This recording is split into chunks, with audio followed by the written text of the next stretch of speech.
Americans were terrified at the thought of surviving a full-scale Russian missile strike. The fear wasn't about war itself. It was about what would come after. The eerie silence following a nuclear detonation.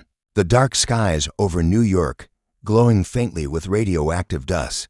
The hum of emergency sirens echoing across a nation that once felt untouchable for decades. The United States prepared for a scenario it prayed would never happen, a sudden, total, all-out missile attack from Russia, the kind that could cross oceans in less than 30 minutes, the kind that no bunker, no city, and no president could fully stop. Few people knew how close this nightmare once came to reality, or how advanced the Russian strike systems had quietly become.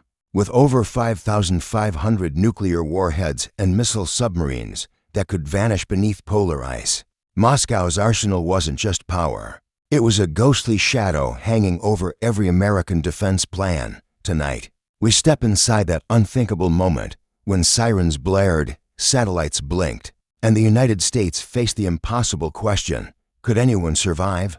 Before we dive deep, make sure you're subscribed, because this isn't just history. It's the most chilling what if humanity ever faced, and it's educational for every one of us. Americans were terrified at the thought of surviving a full-scale Russian missile strike. Tonight, that fear has a clock, and it is already ticking. A cold blue horizon hangs over Alaska as the night shift crew watches a wall of screens. Someone leans forward. A bloom of white heat flares on the infrared feed, then another, then three more, arcing up from the curve of the earth like sparks from a match dragged across the dark. No one breathes. On another console, a second sensor confirms the same shapes, climbing fast. The room is suddenly too small for the sound of the alarms. 30 minutes to impact from deep in Russia. But the timer cuts in half if any submarines are closer to the coasts. A coffee mug rattles against a steel desk and leaves a trembling ring. This is a hypothetical, educational scenario. But in this story, the systems behave as they were built to behave. The satellites spot heat plumes. The radar nets wake like a startled animal. Doors swing open in places meant to be forgotten. You are about to see, step by step, how a nation designed not to panic begins to move at the speed of fear. The first payoff comes quickly, because it always does. The fastest path to American cities is not the top of the sky. It is the ocean. A submarine hiding a few hundred miles off the coast can deliver warheads in under 15 minutes. The crew in Alaska knows that number as muscle memory. The calculation lives in their hands as they type. The thought lodges in your throat as the scene shifts thousands of miles south to a bunker carved inside a mountain. Cheyenne Mountain takes the call with a voice that sounds human, but clipped thin by training. The words are old and careful. Possible mass launch detected. Repeat. Possible mass launch. Confidence increasing. They do not whisper the rest, but every operator hears it anyway. This could be a drill, or it could be the last quiet minute of a country that will never be the same after the next one. Across Washington, glass towers empty in patterns that only a few recognize. Phones vibrate on the nightstands of people who have rehearsed this moment, while hoping never to meet it. A motorcade steals itself from sleep. The codes, the briefcase, the short walk that feels a mile long down a hallway that smells like floor polish and winter coats. You keep thinking about the Alaska crew, about the way their screen turned white and loud. Your brain wants a simple answer. Is this real? But the machine you are watching does not have time for certainty. It has a set of steps. It follows them. There's a second payoff hidden inside the first. The satellites do not just confirm heat. They measure trajectories. From that math, the system can tell which missiles are rising on test arcs and which are arcing toward American soil. Tonight, the arcs smear across the map like chalk lines. One line curves toward the Midwest, another towards the East Coast. Several lines angle out over the ocean. Decoys, warheads, no one can say yet. The operators only move to the next task. A voice fills an aircraft hangar in Nebraska. Aircrews walk faster without running. A jet with a thick back and too many antennas coughs itself to life. On the tarmac in the dark, another plane, and another, their engines rolling like weather. Somewhere else, a winged phone booth that exists to talk to submarines begins to climb into the thin air, carrying a kind of sentence that only 2 or 3 people in the world have the right to finish. It would be comfortable to stay up here, above the emotion, counting minutes and watts. But the stakes live lower. You see a kitchen in Ohio where a radio chirps with the emergency alert tone. A couple who never answer numbers they don't recognize pick up on the first ring. Because it's from their daughter. Because it's 2 in the morning. Because panic travels through families at the speed of love. You see a hospital where the night nurse looks at the clock, checks the generator list, counts bags of saline, and silently decides which floors will get power first if the worst arrives. The details rush in. Bottled water stacked to cases high in a basement, a flashlight with batteries taped to its handle, potassium iodide blister packs in a dusty drawer. For all the talk about missiles, survival begins with small objects and good habits. You feel the first, uneasy relief that knowledge itself is a kind of shelter. That's your first solid footing in the story. If you want more of this caliber deeper breakdowns, hard facts without the noise, make sure you're subscribed and drop your thoughts below. This series exists to educate, and the next minutes are where the lessons get painfully, usefully concrete. Back in the mountain, the map grows teeth. A third system confirms the launch. No exercise code. No global drill schedule. A human hand slides a cover off a red switch. Another hand reaches for a phone. Somewhere in the network, a training tape once triggered a false alarm. Somewhere else, a scientist named Petrov once ignored his console and saved millions by trusting the sky. Those ghosts lean into the room as the line to the National Command Authority buzzes live. The question that cannot be rehearsed appears, stark and ice cold. Do we respond now? Or do we wait one more minute for the radar to give us the comfort of seeing the warheads drop through the upper atmosphere? Waiting means seeing. Seeing means knowing. Knowing might mean being too late. This is the turning point. It doesn't announce itself with a trumpet or a caption. It arrives like a knot tightening in your stomach. The early warning grid suddenly reports something else, a handful of objects that don't behave like ballistic arcs. They move flatter, slower at first, then faster. The word glides into the conversation with a hiss. Cruise missiles, launched from somewhere closer than Russia's heartland. The radar paints them low over the water, using the curve of the Earth as a shield. Their flight time is brutal and short. 15 minutes is the wrong number now. The clock starts at 10 and slides lower. The night takes on a new texture. Not just missiles from far away, but knives from the dark water. A fleet that might not even be Russian could launch them. A ship that looks like a trawler could hide them. A shadow that broke radio silence only once last week could be the thing carving toward the coastline. The operators switch views. The software that hunts steel moves as if sniffing. It wants wakes, heat, noise. It wants to find the hand that threw the punch. It doesn't, and the operators move on without complaint because there is no time to be offended. You ride one of those low tracks in your mind, skimming above a black ocean, then rooftops, then marshland. It heads for communications hubs, energy nodes, air defense radars, runways. The skeleton that makes the country move. Not population first, nerve first. It makes sense in a terrible way. In the silence between alarms, you catch the strategy forming on both sides. Blind the eyes, crack the spine, snap the wrists, then strike the ribs. The thought is simple and terrifying. If the opening blows land, the second minute may look nothing like the first. We often picture mushroom clouds. We picture fire. But the first wave might be silence. Screens dead. Phones dumb. Satellites blinking away like exhausted stars. Up in orbit, a different battle begins. Small objects that the public rarely sees light up on clean, cartoon maps. It was always known that the sky could be turned off. The United States depends on satellites for timing, for navigation, for eyes over clouds and ears over oceans. Lose enough of that, and aircraft fly blind to friend and foe. The incoming tracks, the command lines, the keys that open the gates all take their rhythm from a clock in space. You watch a control room in Colorado murmur with talk that balances on the edge of panic, but refuses to fall. Alternate timing kicks in. Ground systems spool up. The network folds in on itself like a hand making a fist. The climax sneaks toward you, and then it rushes. The president has minutes to choose a path the nation will walk for 100 years. On the table are plans that never leave the table. Pure retaliation. Hold back options. A narrow counterpunch that chooses steel and concrete over cities.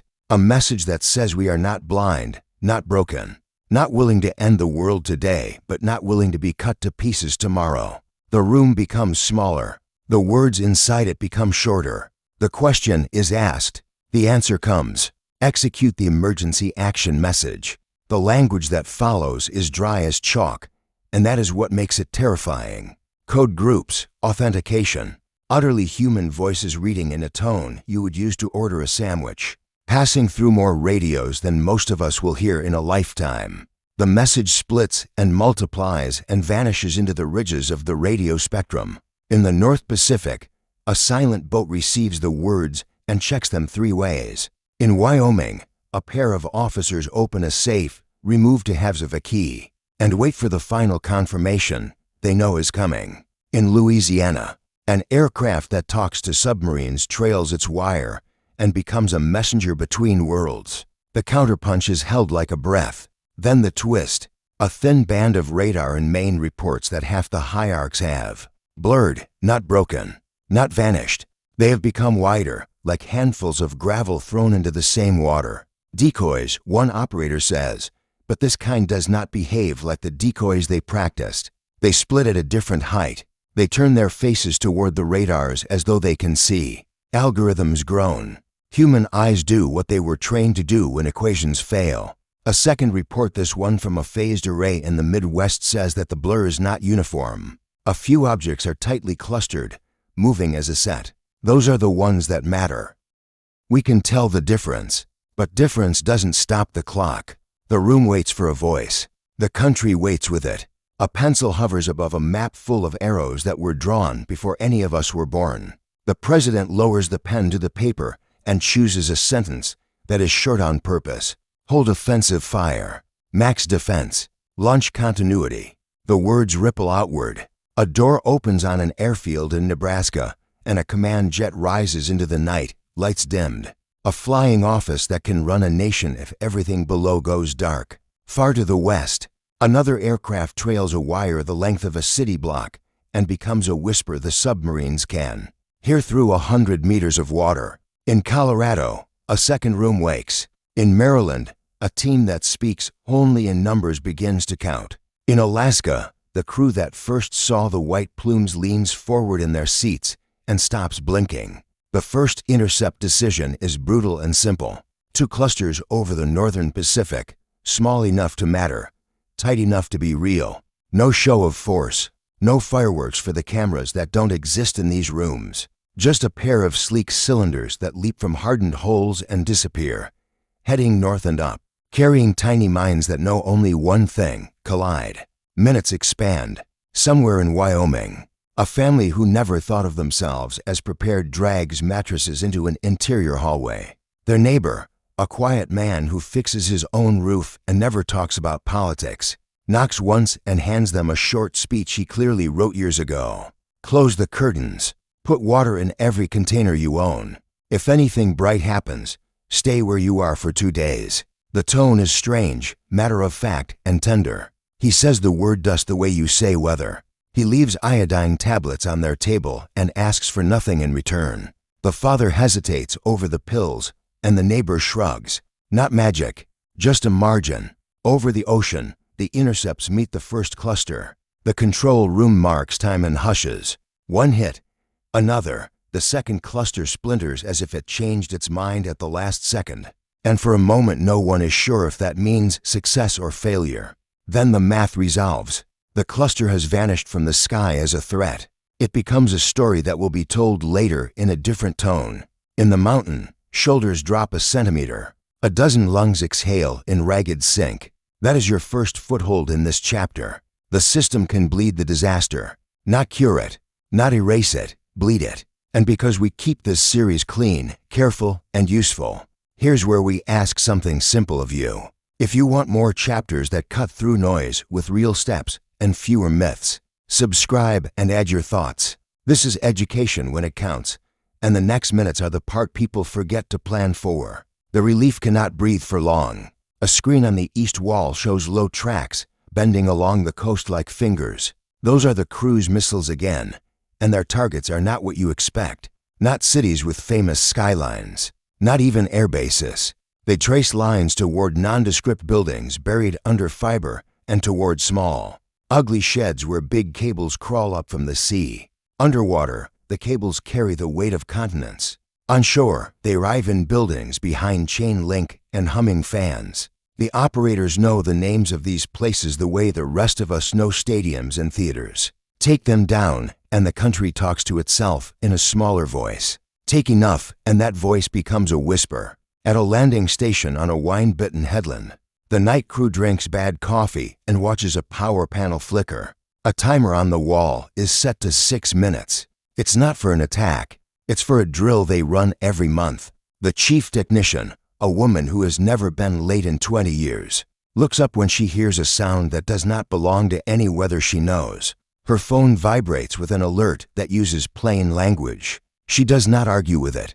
She walks to the breaker that would let the station disconnect from the grid and run islanded. If the next sound is not wind, her hands do not shake. She has done this blindfolded. She has done this for practice while laughing. She does it now without a word. The station hums in a new key, on a destroyer tucked under a black sea.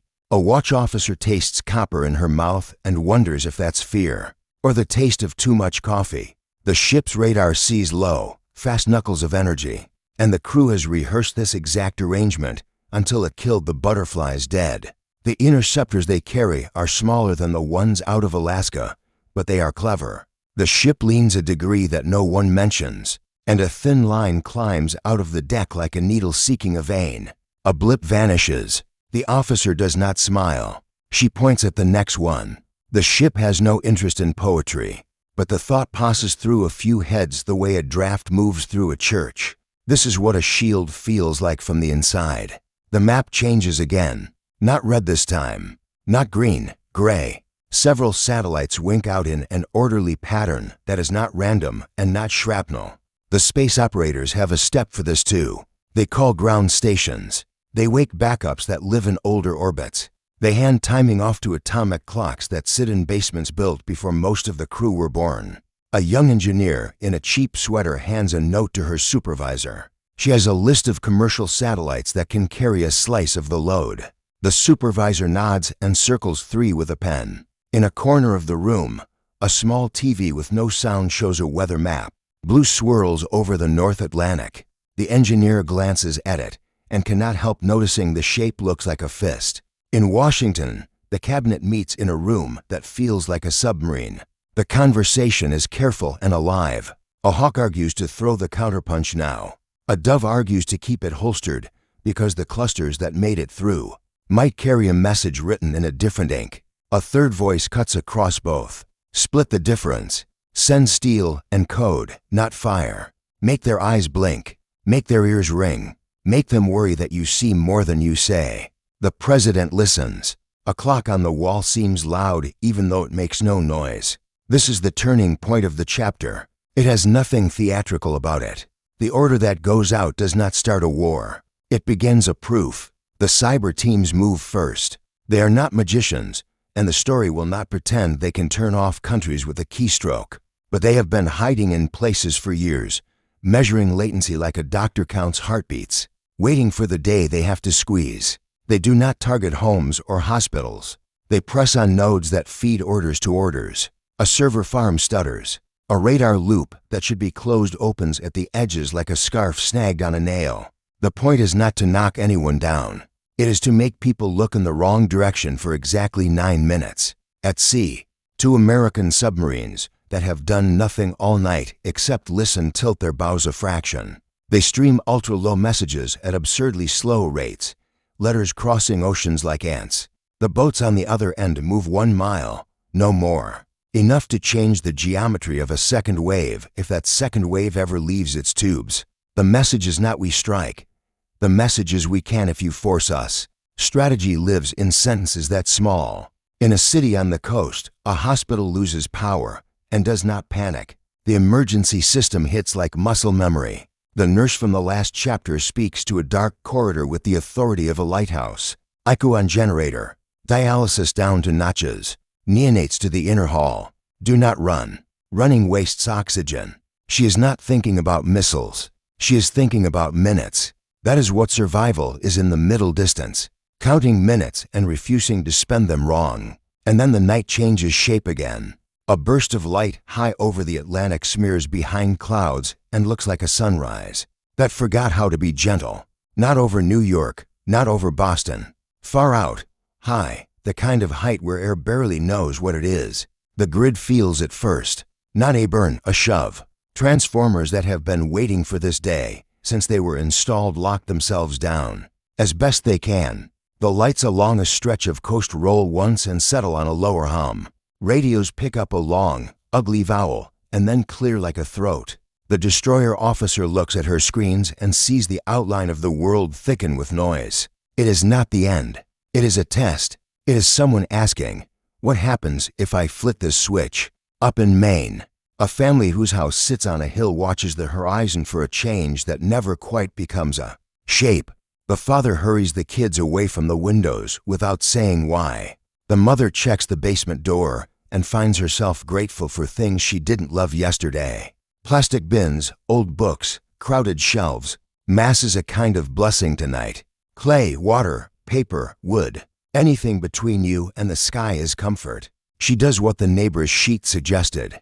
She moves food. She fills the tub.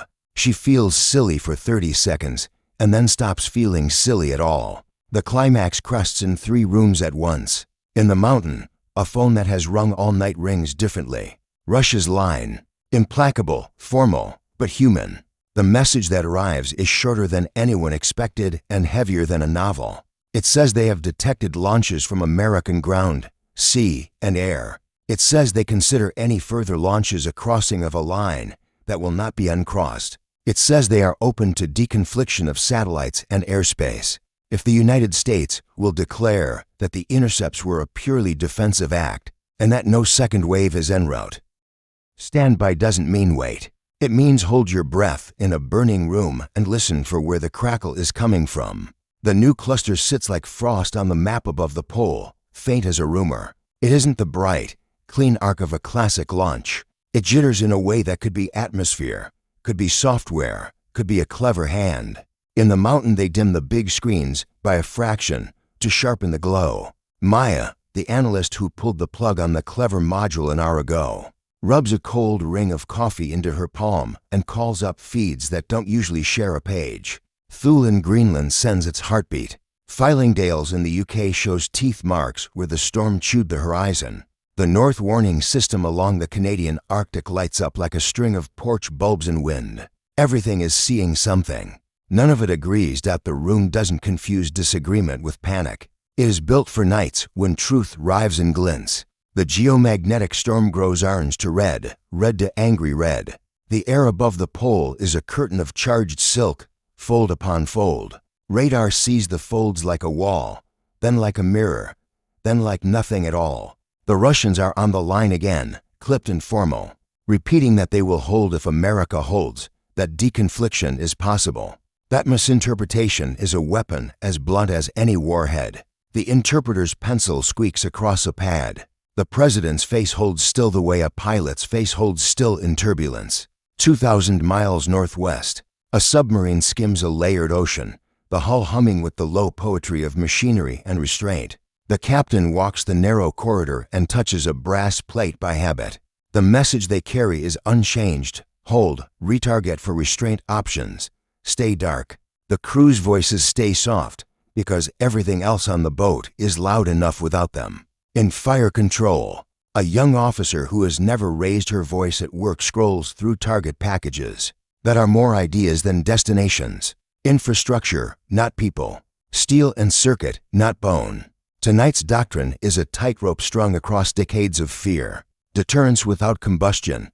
Back home, fear is mundane and holy at once. A radio host in the Midwest opens his station with a voice that sounds like his father's. He reads a list he keeps in a drawer for tornado season, warm and slow.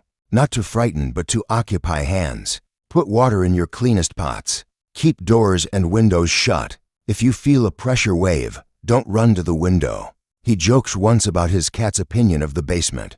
The joke lands. Down the highway, a trucker at a rest stop holds his phone up, then down, hunting a signal that won't stay still. He looks at his rig and imagines it as a shelter on wheels. He has blankets. He has a full tank. He calls his sister to states away and tells her he's stopping for the night. The decision feels like advice he has given himself years too late and just in time. Space is a room with its lights on in Colorado. The wall boards show GPS constellations wobbling like a dining table with a bad leg. The engineers have practiced this wobble. They kick and hold over timing on ground equipment. They wake Elrin beacons in a handful of coastal cities, antiques made wise with new brains. They are not trying to keep everything perfect. They are trying to keep clocks from drifting into nonsense. It's not elegant. It's not pretty. It works well enough that ambulances still find streets and rescue helicopters land on roofs. Well enough is a victory tonight. Maya leans toward a faint spray on the polar projection. The geometry is wrong for most ICBM fields and right for something else. She rolls her chair to the old men in the back row, the ones who came up on green screens and grease pencils. They have seen tracks like this exactly once in a briefing about hypothetical things that float high and glide long, shedding speed like a hawk losing altitude. They don't say the classified words. They don't need to. The shape of the worry is enough. The president asks for Canada. The prime minister picks up on the second ring in a room that smells of old wood and new electronics. Their conversation is brisk, careful, neighborly. America requests intercept authority across a band of Canadian airspace that touches the top of the world. Canada grants it with a sentence that includes the word temporarily and the word trust. An aide on the American side writes NORAD in larger letters than necessary, as if to remind the room that the acronym is not just a dome on a Christmas special. It is a marriage with responsibilities. Orders leave paper and become motion. An Aegis ship already north of where civilians keep maps pushes into water laced with ice ghosts. The captain leans on his elbows and makes a small adjustment that won't show up in any story, but would earn a nod from anyone who ever steered steel through teeth. On land, a battery that was born to chase hierarchs receives a new engagement curve, one that will make mathematicians sweat and pilots curse.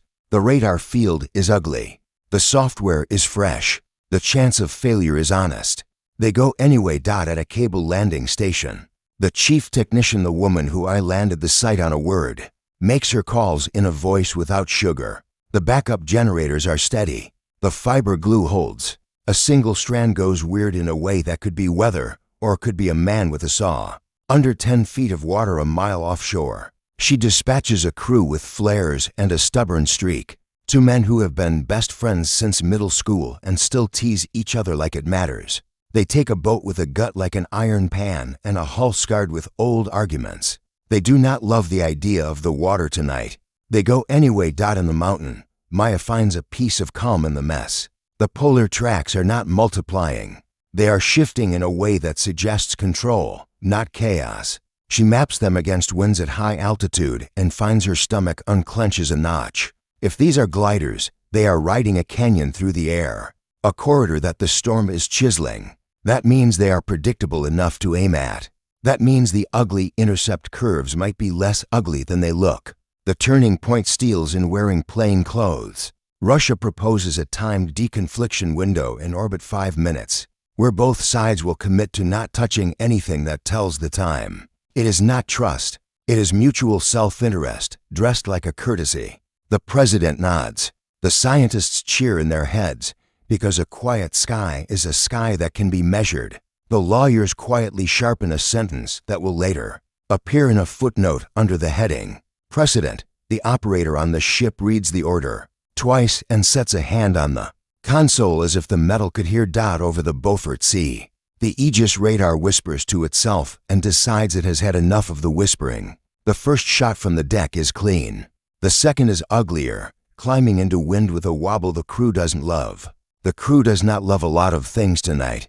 They accept what physics offers and stretch toward the rest. On the ground, a line of fighters arcs toward the far north, gray knives on gray air. They are not the star of this night. They are a backstop against something no one wants to see, bombers coming in behind the noise. Old ghosts with new tricks. The pilots hold their fuel like scotch and talk in syllables designed by people who understood how to save oxygen and words. They aren't hunting glory. They are marking fences for monsters. Civil life keeps breathing. In a row house in Baltimore, a mother kneels in the bathroom with a stack of towels because there are no interior rooms in her. How's that feel safe? So the bathtub will be the cave. She talks to her child about a story where the hero spends a night underground and wakes knowing he is braver than he thought. The child does not want to be a hero. He wants to be tired and bored.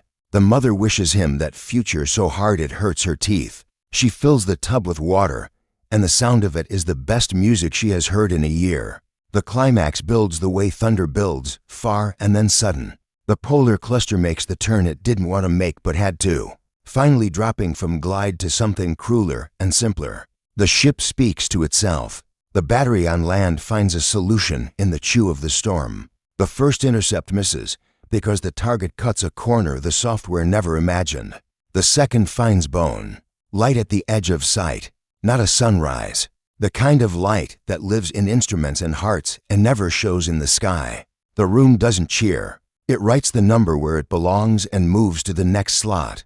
Then the twist walks in through the back door.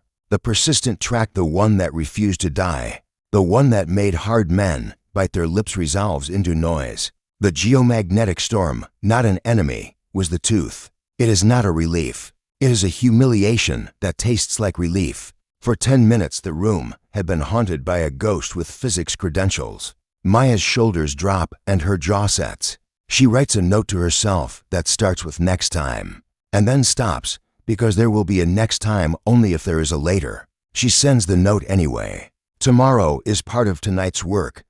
Relief is short because the enemy is not just north. A line of contacts lights in the gulf like a string of lanterns, popped on by a careful hand. Low, fast, quiet until they weren't. The Aegis ships in warmer water are good and ready. Their crews have been quiet all night, and that quiet has not been peace. They turn to face the new sound without rolling mugs. Around the Gulf, batteries wake with a speed that is rude and necessary. The targets are not cities. They are the joint sports, refineries, the places where steel and fuel talk to each other.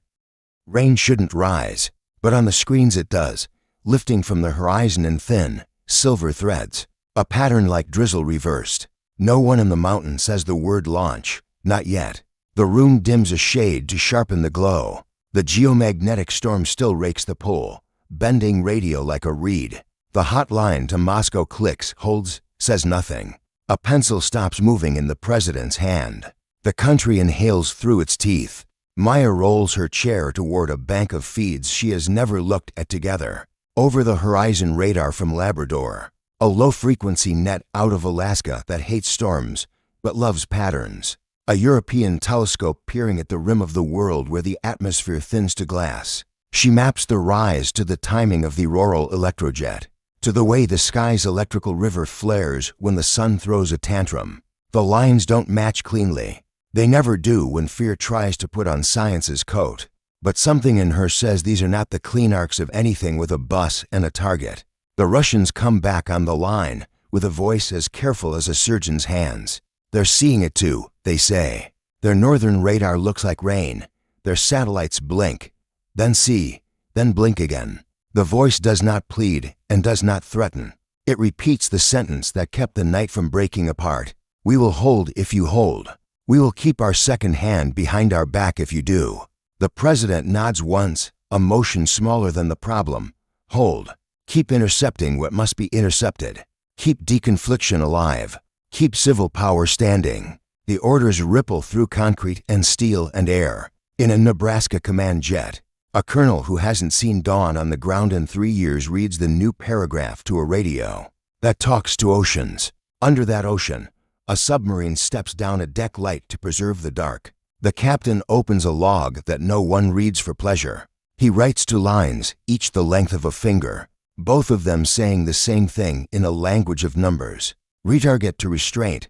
Hold. Above the Pacific. The aircraft that speaks to boats keeps its trailing wire steady in weather that wants to make spaghetti out of it. In Greenland. Technicians who learn to love silence tune an old radar that prefers meteors to missiles and ask it to tell them the truth about this rain that climbs. Civilian minutes pile up into a kind of courage. In Baltimore, the mother with the towels whispers to her son that this is a night for patience. In Wyoming, the neighbor on the stoop explains to the chalk game kids how to breathe slow when you feel like running. In the Midwest, the radio host returns from a song with a voice that keeps you company more than it informs you. He reads from a manual he once mocked. He does not mock it now. He says, softly, that learning is the opposite of fear. Maya finds the first clean edge.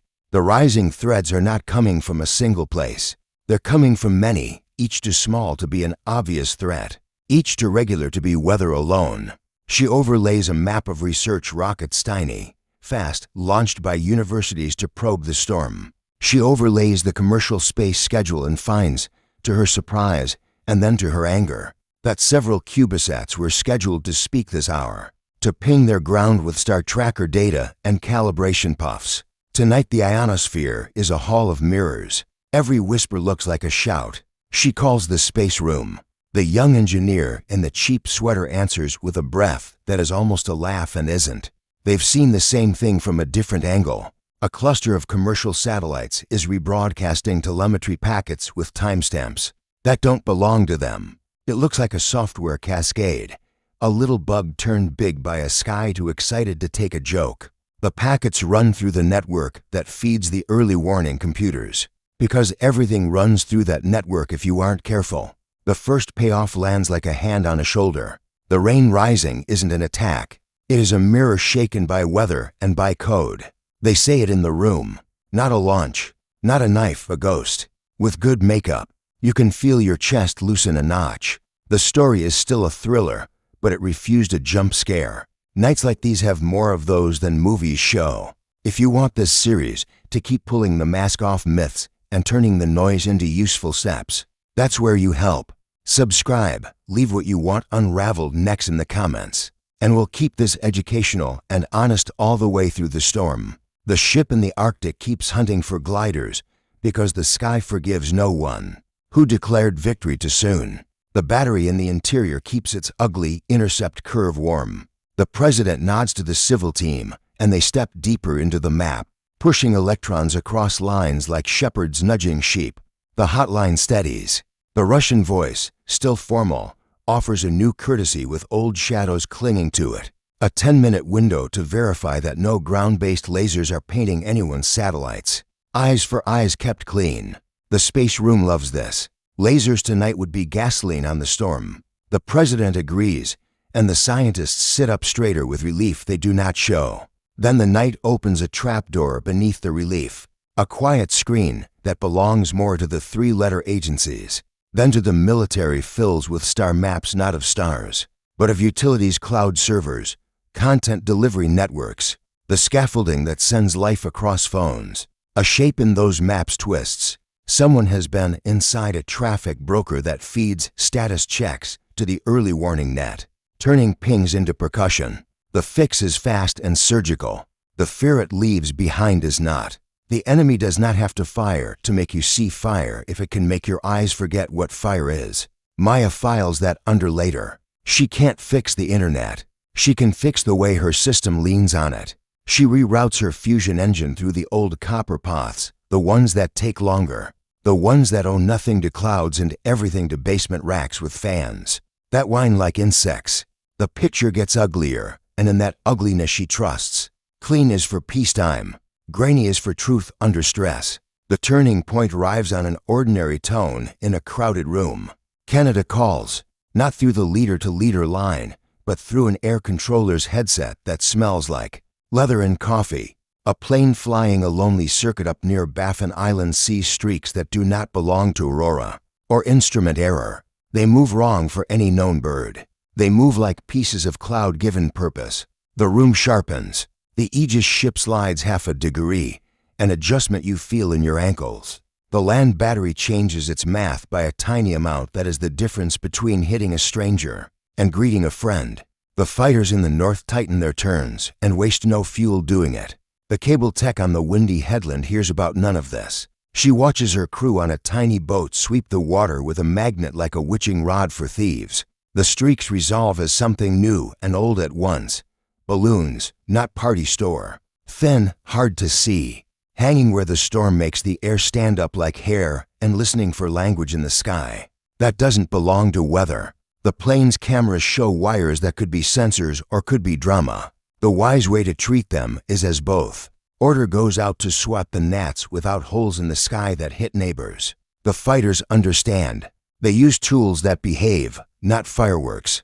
On the destroyer in the Arctic, the officer who tasted copper earlier tonight tastes nothing now. Her mouth is a line. One glider makes a last bad decision, and the ship stops it from reaching anyone's roof. Another decides it likes the storm better than the ground and climbs into its own failure. The crew marks both without comment. A third never appears. Its absence is its own relief. The climax in the mountain room builds without music, but you can feel the rise in your ribs. The president's pen hovers again over a sentence that can become policy or regret. The Russian voice agrees to the 10-minute laser truce and adds, almost offhand, a phrase that makes the room hold still. An internal Russian system has misinterpreted a coastal grid failure as battle damage. They are suppressing the report. They advise careful as a man carrying a sleeping child that America smother any alarms that connect transformer fires with missiles. Nerves are taut on both sides.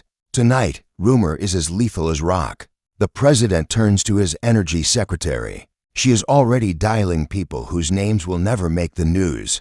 The advice runs downhill through states and counties inside minutes. If your transformer pops tonight, it's the weather, it's stress, it's the dance of electrons. Fix it. Do not name it in public. Save your speech for morning. The order is not about hiding. It is about giving the night fewer shadows to cast in the shape of monsters. The twist rises from the North Atlantic, and it is a quiet shape. The whole Maya flag becomes a line, then a ripple, then a set of pips like a heartbeat buried under a blanket. A submarine, not ours. Not where a submarine is supposed to be when both hands are on the table. The acoustic picture says it's old bones with new organs. The pattern of its screws says a name that people in the room recognize. It is not compromised because the storm made it reckless. It is where it is because someone wanted it where it is.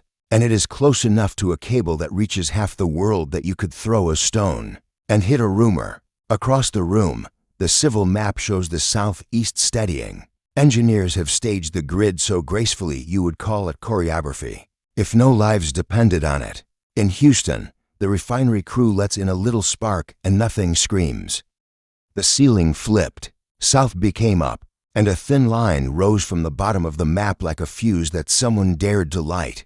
The room fell so quiet you could hear paper, the soft drag of a sleeve across a desk, the radio hiss that lives between words. The new track climbed into the center of the screen from the far south, not heroic, not bright. It was a suggestion of motion, and the suggestion became a fact that made every other fact of the night lean toward it. Maya brought up orbits the way a diver kicks toward the light. The software lined them up. A body had stepped out of low orbit and caught the edge of atmosphere. Where air is memory. It was not coming over the pole. It was slipping under the seams of the warning net like a letter tucked under a door. No one said the hard phrase out loud. They didn't have to. If you grew up inside maps built during a long standoff, you learned to stare north. You learned that danger fell from the top of the screen. This line was south. It was a reminder stamped in black on gray that orbits are circles, and circles do not care about the pictures we make of them. The president's gaze split. One part held the new track. The other watched the hot line to Moscow. It stayed live, a green that looked human for once. The Russian voice recognized the same thing with a speed that was almost reassuring. They were seeing it too. Their southern eyes, fewer and older, had blinked and then opened. The voice said a sentence that translated less like diplomacy and more like a man touching an electric fence with the back of his hand. We will not mistake your reaction for an attack if you do not mistake ours. Maya bent the line against atmosphere and came up with a time. That did not leave much room for poetry. The corridor for an intercept was awkward, low, nasty with geometry. Northern batteries were out of position. Gulf ships could reach, maybe. A squadron of fighters had fuel enough to hunt, but not to dance. A plan had to be drawn with instruments evening the odds that math would otherwise tilt. Civil minutes kept accruing interest. In Baltimore, the mother folded the last towel against the bathroom door and checked the flashlight with the duct tape on its handle. She looked at her son and promised out loud that morning was still a thing. In Wyoming, the neighbor sat in the hallway with his head in his lap and decided he would ask the family to share breakfast when breakfast returned to the world. On a Gulf Coast refinery catwalk, the supervisor walked the line and put her hand, flat and warm, on a valve that had once bucked like a horse. It shivered, thought about making trouble, then settled. There are nights when metal obeys. This was one, because people asked it to. The command jet climbed to a patch of sky the radios liked. The colonel read a paragraph twice, because his throat wanted to add words. And tonight no one wanted extra words. In the ocean, the wire trailed behind the aircraft like a pencil, writing across water. A thin script that submarines could read if they were inclined to trust their eyes. Hold. Retarget for restraint. Keep your second hand behind your back. The boats obeyed like old friends. On the southern boards, the line turned rude. It separated. A bus of some sort shed weight and left 3 items stitching a slow arc. Maya watched their temperatures bleed into sky. One stayed hot in a way that made everyone in the room taste metal, even if there was no copper in their mouths. Two cooled like scraped knuckles. The hot one tracked toward a patch of sea that looked empty, which meant it might be full of things no map would admit. Buoy fields with ears, cables that crossed half the world, a region where space eyes and sea ears stacked like layers in a cake. The turning point arrived as a voice from a place that rarely speaks in these rooms, a tracking station on an island far away where dawn comes early, and radars sit on hills like houses that forgot to be pretty. They had an angle the continental systems lacked, their picture cleaned up as if the sky owed them a favor. They saw the separation clearly. They saw the hot piece flare, dim, flare again. That was propulsion, not a falling rock. Someone, somewhere, was trimming its path. Not a lot, just enough to mean Will was involved. The president asked the question that made everything else in the room organize around it. Can you take it at sea? The answer was a braid of yes and maybe. The ship in range had the tool for the altitude. The window was narrow. The storm's teeth had dulled but not vanished. A failure could leave pieces that would wander where they weren't invited. A success would be cleaner than missing it and trying to explain to a coast why their lights went weird for a day. Permission traveled quick. The hot line to Moscow got the courtesy before the missile got the sky. We are engaging a deorbiting object over international water in the South Atlantic. We do not consider this an attack against you. We will not mistake a matching act from you as an attack against us. There was a beat. A human beat. And then Russia said the thing every chess player says when both see the same fork. Understood. The ship felt small on the water and very large in the math. The crew moved around their stations with a gravity that wasn't gravity. You could sense their thoughts even if you had never been on a deck. They would ask a piece of metal to find another piece of metal in a sky that hated the idea. They would do it because nights are built so that people are asked to do strange things and say yes. The first shot went out clean and spent the first half of its life being a question. The second followed because the math like twins, and because the weather did not deserve to win by luck. All the other threads braided tighter around the attempt. The fighter squadron went south, sifting across cloud like chalk across a board. The battery on land reoriented a radar dish that preferred proud arcs and taught it to love the sly climb of a body hugging the edge. The civil grid held and even pulsed back toward normal in little coughs of brightness.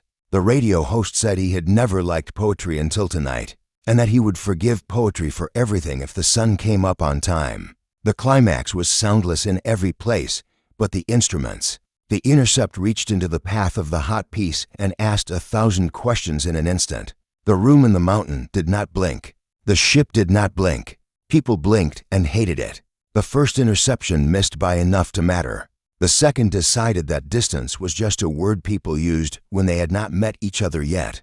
The screen hissed a spike. The hot piece became not a hot piece, but dust, heat and a smear that fell wrong for any weapon and right for debris. The relief that ran through the room stopped at the throat and did not quite make it to the lungs. One of the cooler pieces flared in protest, and then resumed falling in a way that looked like it remembered gravity and had decided not to fight anymore. The other cool piece stayed stubbornly cool in a way that suggested density and a shape that didn't like friction. It held its angle. It kept its secret. Maya felt her skin tighten. She dragged out an old model, something written before she was hired, when people still talked about upper stages with payloads in hushed voices.